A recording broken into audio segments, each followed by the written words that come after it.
The bathysphere would arrive to its next destination, known only as Neptune's bounty. It was the fishing export of Rapture. It was used to feed the citizens.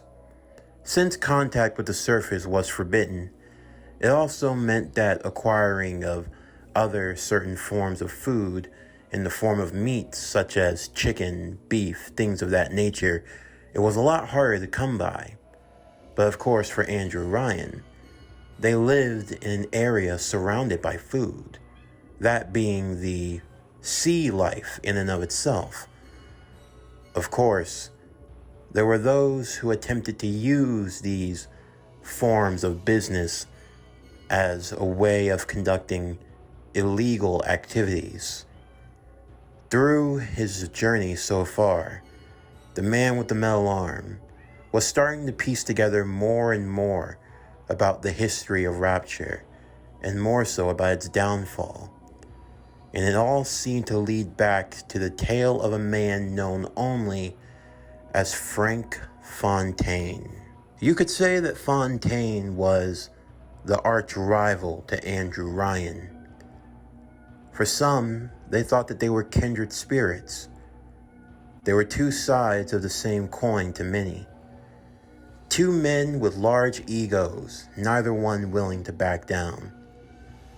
For Frank Fontaine, he viewed life as the ultimate score. And in his life, his job was to get that ultimate score by any means necessary. It didn't matter what con he had to pull, what strings he had to pull. It didn't matter how many bodies had to drop. He'd drop as many as were necessary to achieve his primary objective in life, to take it by the balls and to live to the absolute fullest. He embodied that philosophy of starting from nothing and making yourself into whatever you wanted to be.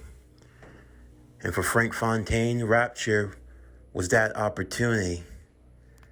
Of course, it wasn't just because of the legal means, but also the illegal. Being willing to do things that no one else was willing to do. Contraband. Bringing things into Rapture that weren't permitted. Those who were feeling homesick, why not send a letter? You feel like you need religion? How about having one of the good books? So on and so forth. Even down to cigars. If you had a particular brand that good old Rapture just couldn't fulfill, all you had to do was swing by Fontaine's and he'd hook you right up.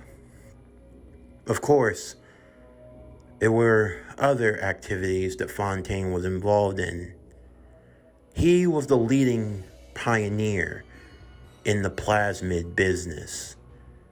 You could say that he was the one that got everyone hooked, gave everyone a taste, and had them all coming back for more. Fontaine was a thorn in Andrew Ryan's side, a thorn that ultimately had to be pulled, destroyed. But in his wake, all you had were a bunch of angry citizens who clamored for the devil they knew instead of the one they didn't. From what the man with the metal arm was able to dictate, from what he was able to gather, Neptune's bounty had become sort of a war zone. It was formerly hosted to Fontaine fisheries, which now were no longer in use. However, there were some that were still in the operation. Among those, an old fisherman by the name of Pachy Wilkins.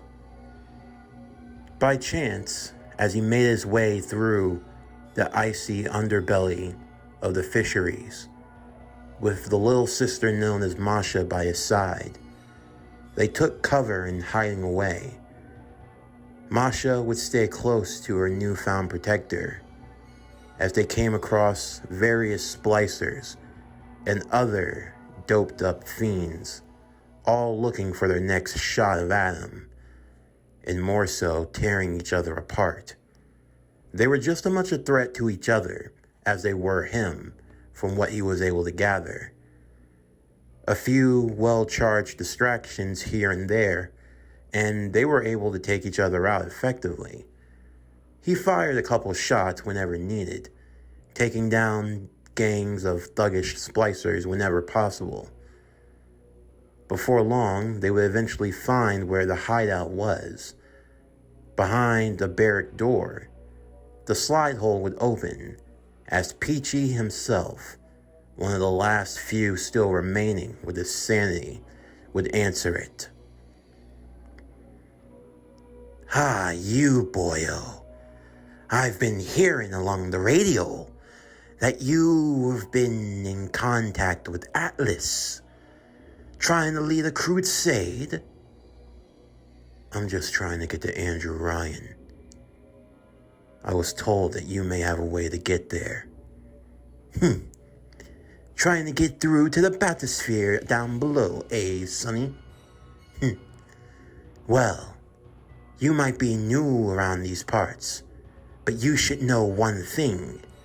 Nothing in Rapture is free. Say, if you could do me a favor." Pachy, through one of the sliding holes, would hand him a camera. "That there is a photographic camera especially made and designed to gain information based off of those whom it captures on its film. There are these spider splicers you see. Me and my crew could use the info in taking them down. If you'd be so kind as to take a couple of shots for me. I'm not your photographer." "Well, you are now. I don't care how much plasmid you got in you, boy. You ain't gonna be able to break down this door. So, unless you start capturing them photos, photography boy, you ain't getting nothing. And don't think that I'm not aware of what goes on around these parts. You may have the trust of Atlas, but I won't go along just on his words. I can smell the stench of Fontaine all over ya. Now, get to it and try not to die." Of course, he was half tempted to just break through the door by any means. If this was going to get him where he needed to go, then why even waste time doing this? But still, maybe there was more to this place. The instructions on what he needed to do, that was clear enough.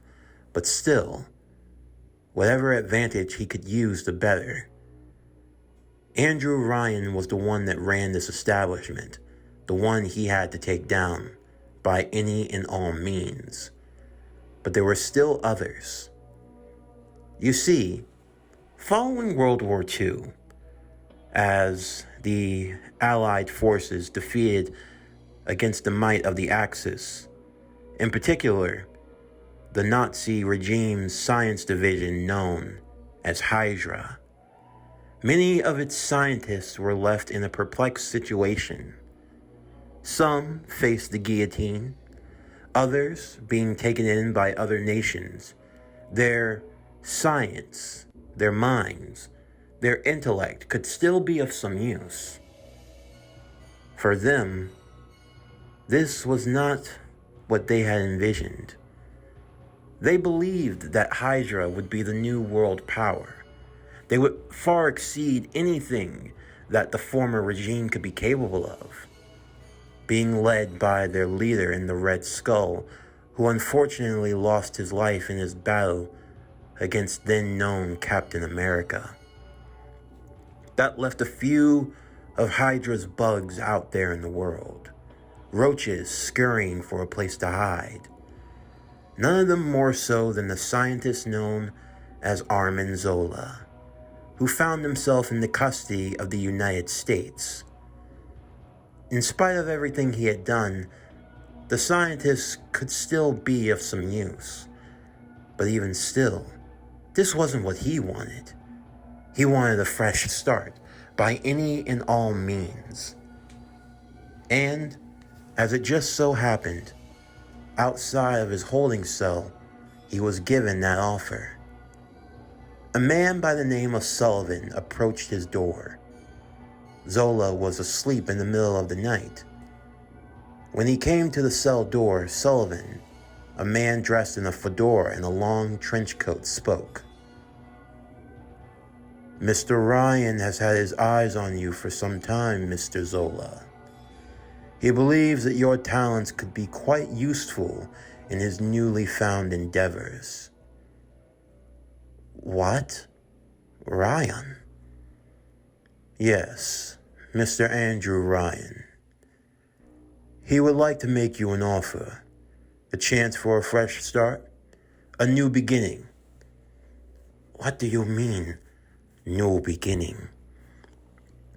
"We're building a colony, sir. A colony far away from mankind. A place where a man, through the sweat of his brow and through his own hard work, through his own blood, sweat, and tears, can carve out a newfound life and make a name for himself. Mr. Ryan has noted your talents, and he believes that they could be best suited for the new world that he is making. And a few more of your associates who have also agreed to come with us. However, this is a one-time offer. It took a lot of work just to get in here. And that's why you have a decision to make. You have the next 60 seconds to decide.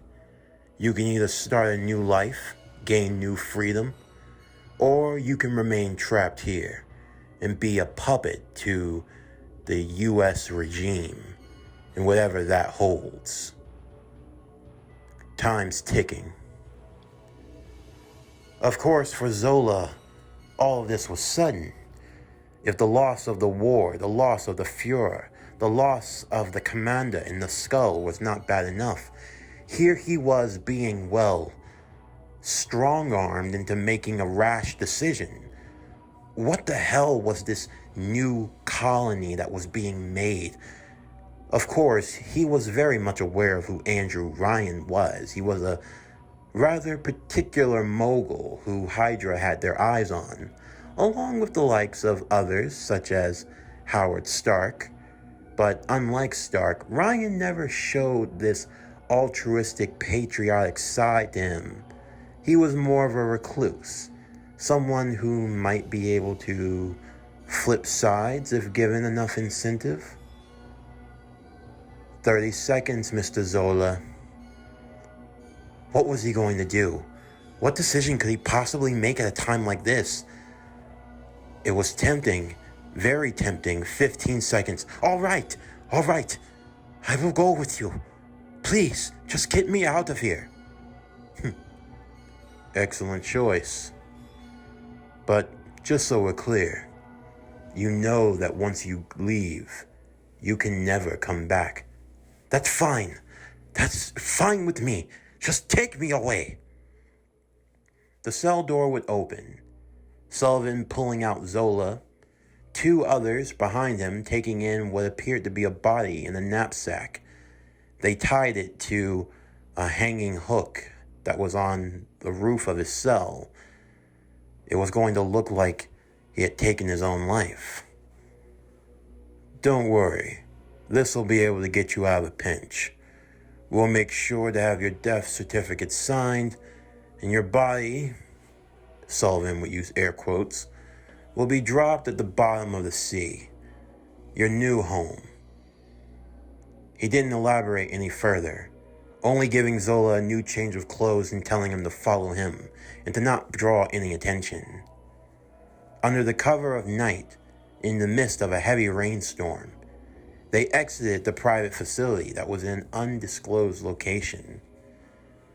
The car ride was long and arduous, but eventually they arrived at the docks, the docking hold where various ships and vessels were traveling through.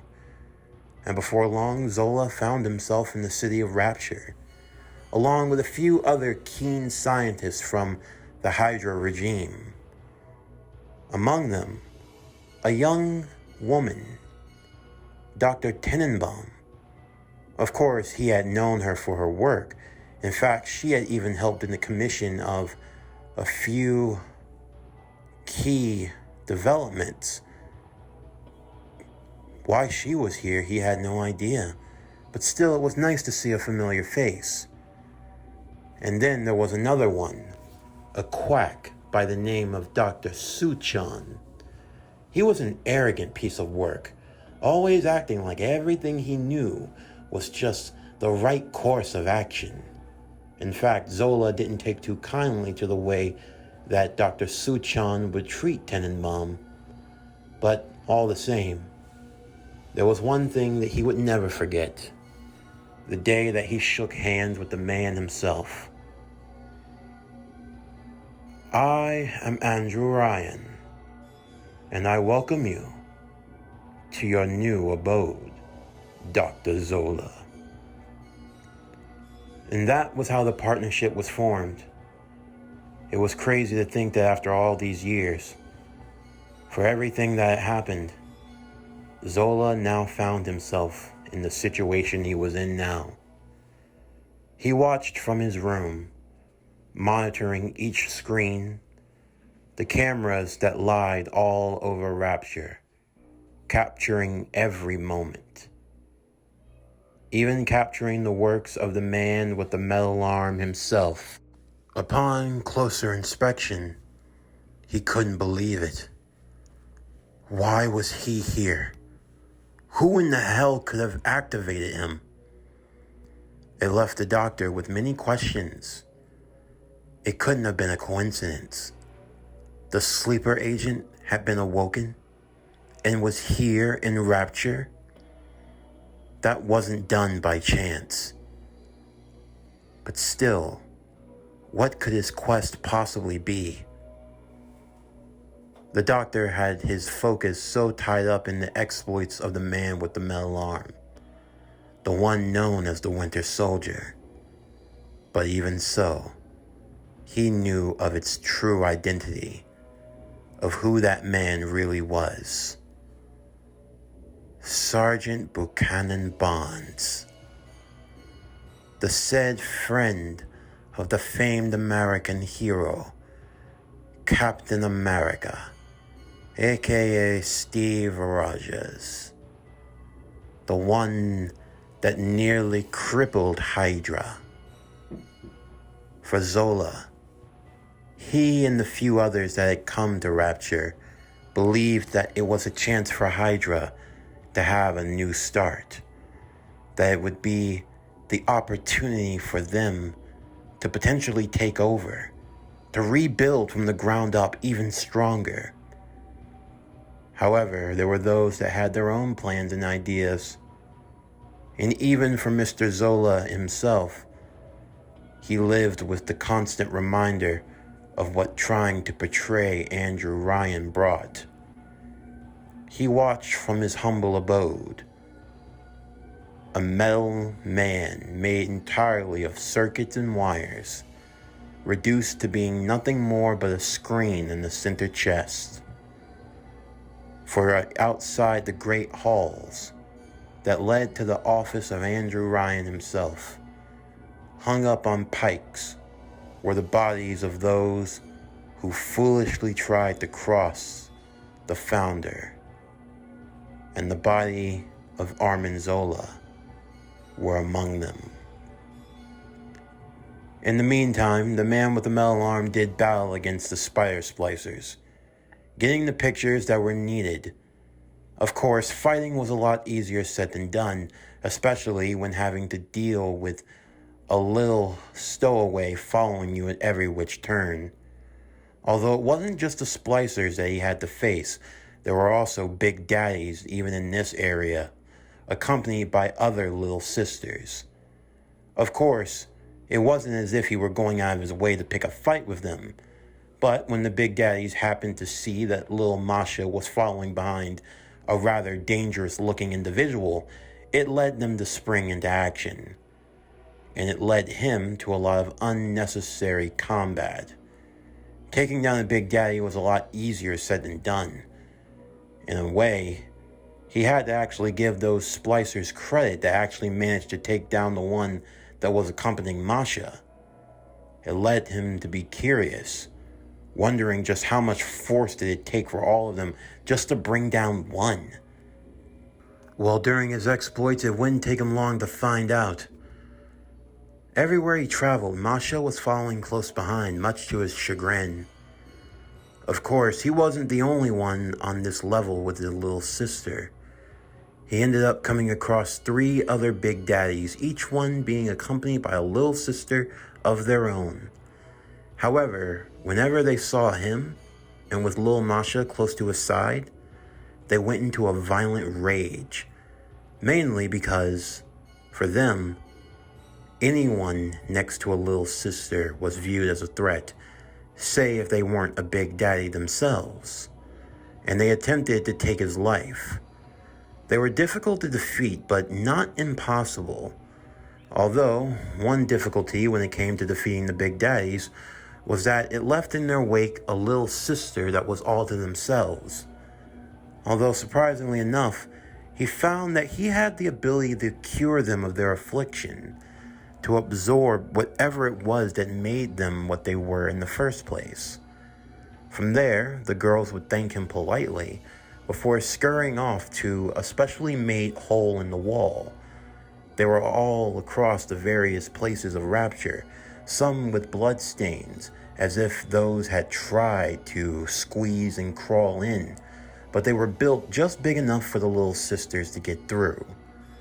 As he watched the final one that he saved, the third one in total, scamper off inside of the hole not too far away, he tried to convince little Masha to go with them. Wherever they were going, it was obvious that it was a place where only they could be allowed to gain access. It was the safest course of action, and it would be best for all of them. He knew that it was only going to get more dangerous the further he went down in this underwater city, and he didn't want to bring Masha into any harm. But the girl refused, noting that she wanted to stick by him, and him in particular. Eventually, they would arrive back with the photos that were needed for good old Pachy, who at first welcomed them into the freezer portion of Neptune's bounty. However, it was all nothing more but a ruse. Good old Pachy had become too paranoid. He believed that whoever this man was, whoever he claimed to be, he was nothing more but a rat. A rat that stunk of Fontaine and Ryan. And he wasn't going to get caught slipping. He and his associates attempted to kill him inside of the frozen depths of the freezer down below.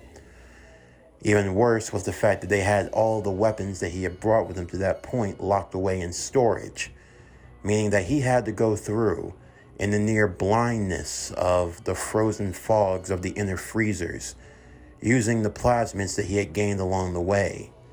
Incinerate was the best course of action, unthawing some of the frozen doors and taking cover, moving through stealthily and taking out Pachy and his goons one by one.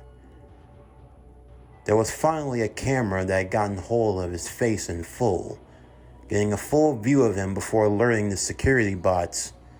Flying square-like machines, they twirled around like that of helicopters, but they had machine guns attached to them. The security alert would last for around 1 minute once fully caught, even after the camera was destroyed. Thankfully, he was able to take them out effectively enough, grabbing a broken trash lid, throwing it with efficiency, as it ended up stabbing its way into the bots itself before destroying them on contact.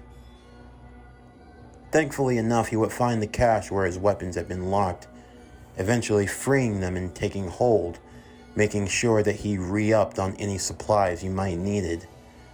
Thankfully, the goons here, for the weapons that they had, they weren't very good shots, so taking them out were effective enough as long as you didn't have to deal with a horde. Masha would follow close behind, as they eventually found the passageway. It was seemingly crumbling before them, with spurts of water coming through at various points. This was going to lead them on the next leg of their journey. In the meanwhile, not too far off, Peggy Carter and Howard Stark, who had also been having a gale of a time traveling through Rapture with guns in hand, taking down a few thuggish splicers that had come their way, and avoiding the big daddies who accompanied the little sisters for dear life, because they were in no way equipped to take on such a challenge. By chance, they had finally managed to catch up, and they were also making their way through Neptune's bounty. As they did so, they were getting close to the vessel where it was believed that Atlas's family was in.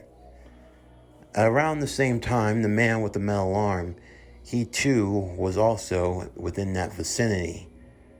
However, once Andrew Ryan had been made aware in full that all of these supposed guests had been gathered up, well, it was time to give them a proper greeting. The emergency latches to the doors all around the area would be locked, everyone being trapped in place as Ryan's voice could be heard booming above them all. So, it seems that the likes of the Reds and those of the United States have now found their way into my city.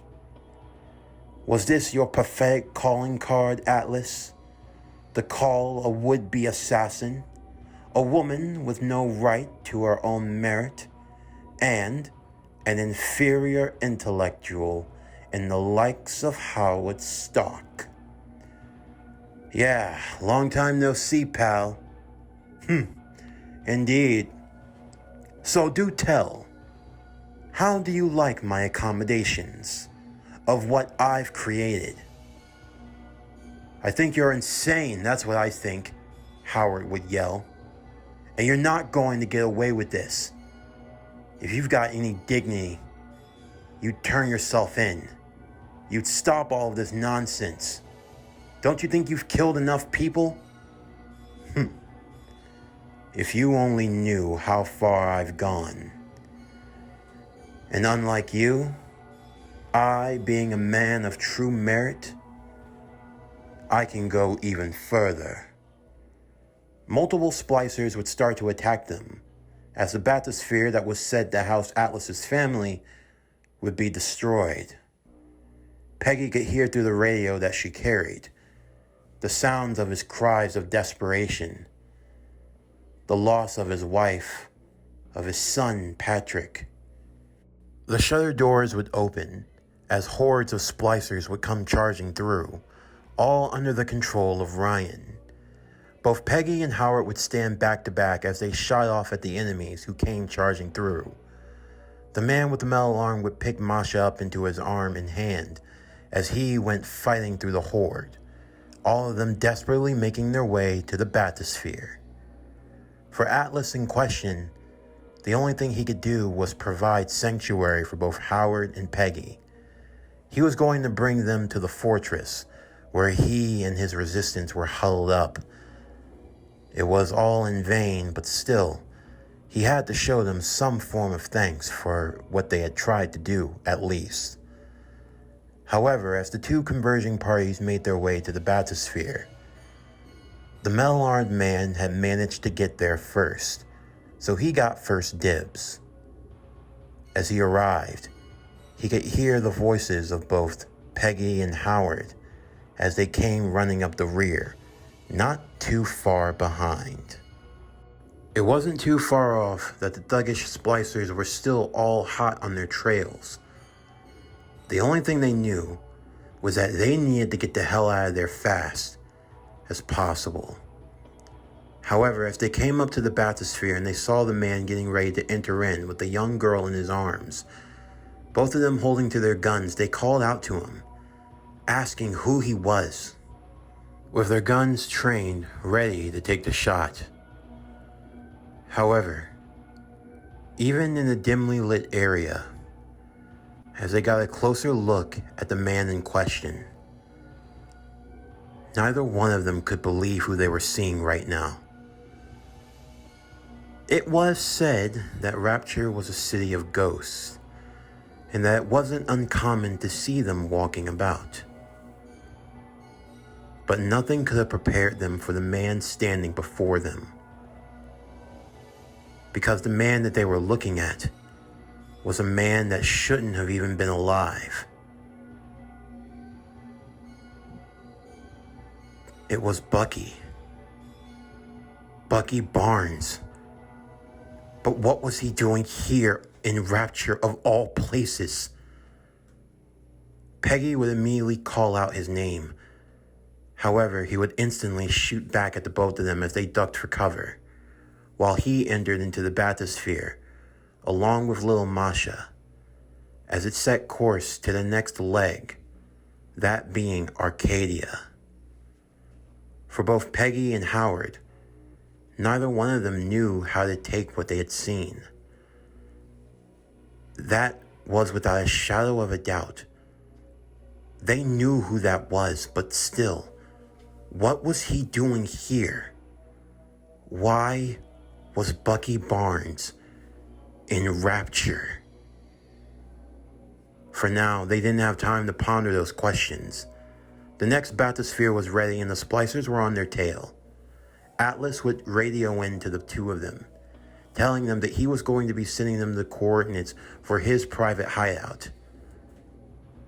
With no other choice, the two would follow in, as their bathysphere would take them to the home base of Atlas. But still, they would both be reeling from this news. And they wouldn't be the only ones. As he sat inside of his office, he looked towards the speaker where Zola gave way to the recent news and developments. This sounds like it's your work, Dr. Zola. I assure you, Mr. Ryan, it is nothing more but a sin of my past. A sin of your past. A skeleton in the closet, if you would. Yes, Mr. Ryan. We all have them, Doctor. There's nothing more that you can do with the skeletons in your closet except clean them out. As I told you once before, Rapture is the city of a new beginning, of a new dawn. And even now, in the midst of our trials, I still believe in that. So no worries. Keep watch over this ghost of yours, and tell me everything you know about him. Once I have all the pieces put together, we will make a sound strategy and chart the best course of action. This ghost, Atlas, Howard, and all who oppose me, I will bury them all in the bottom of the sea.